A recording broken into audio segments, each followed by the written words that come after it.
kaibigan ko. Sprite na mga kaibigan ko kasi wala na po siyang tubig. Ayan, sigurado akong lutong-luto na po yan kasi tinusok-tusok ko siya ng tinidor.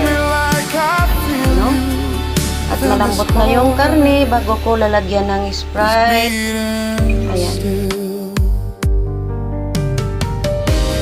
Kaibigan, wala na po siyang Sprite, nandoon na po lahat sa laman. Ayan. Hindi niya po kasi siya, mga kaibigan